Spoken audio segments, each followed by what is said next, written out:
programang ito ay rated SPG. Striktong patnubay at gabay ng magulang ang kailangan. Maaaring may masiselang tema, lengguwahe, karahasan, sexual, horror o droga na hindi angkop.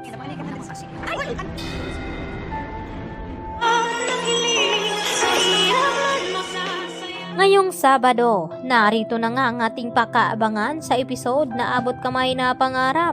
Sa hindi inaasahan, ay dito naman nakasalubong at nagkabanggaan itong si Lynette at itong si Dax, kung saan ay namumukhaan ni Lynette ang lalaking ito na siya nga ang isa sa mga lalaking pumasok sa kanilang bahay ni Carlos. At dito naman na sinabi ni Lynette kay Diyosa na tandang-tanda niya ang mukha ng lalaki ito, at lalo nang nagsalita ang lalaki na humingi siya ng pasensya dahil hindi na daw niya nakita itong si Lynette at Diyosa. Dahil dito, sinabi agad ni Lynette kay Diyosa na kinakailangan daw na tumawag agad sila ng pulis dahil kumbinsido talaga itong si Lynette na ang lalaking nasa harapan nila ay ito yung mga magnanakaw. At dito naman nadali-dali din na umalis itong si Dax at pinuntahan nga itong si Nerissa, at hindi nga mapakali at tinanong ni Nerissa itong si Dax kung ano daw ang nangyari, na parang daig pa ang nakakita ng multo. At sumagot naman itong si Dax dito kay Nerissa na mas malala pa sa multo ang kanyang nakasalubong, at ito na nga si Lynette. Dahil dito, bumabalik naman sa alaala ni Lynette ang pagmumukha ng lalaking iyon hanggang sa kinalabit siya dito ni RJ, at gulat na gulat itong si Lynette, at hanggang sa napayakap itong si Lynette dito nga kay RJ dahil sa sobrang takot at trauma. At agad naman na tinawagan agad nila itong si Carlos at agad ibinalita ang kanilang nasa lubong at nakabanggaan na walang iba kundi itong isa sa mga magnanakaw na pumaloob sa bahay ni Carlos. At dali-dali naman na pinuntahan ni Carlos itong si Lynette dahil nag-alala nga ito, at dahil kasama din naman ni Lynette itong si Diyosa at itong si RJ.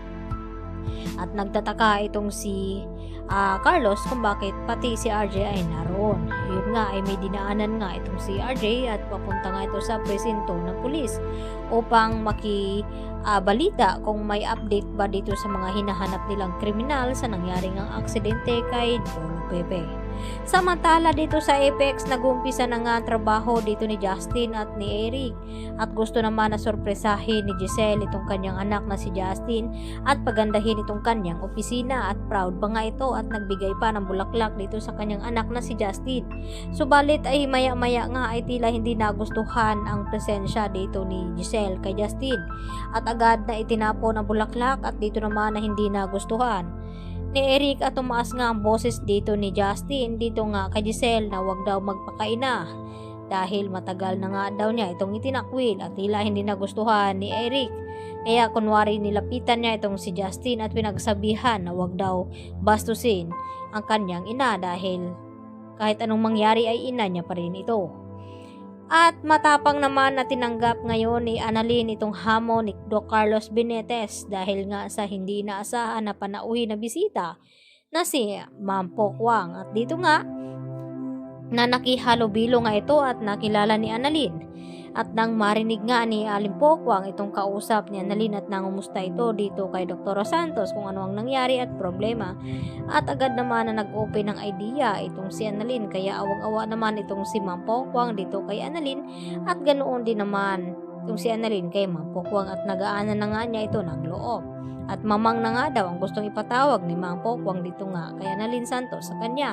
Kaya agad naman natutulungan ito ni Ma'am Pokwang itong si Annalyn upang maipanalo itong challenge na ibinigay ni Carlos Benitez sa kanya.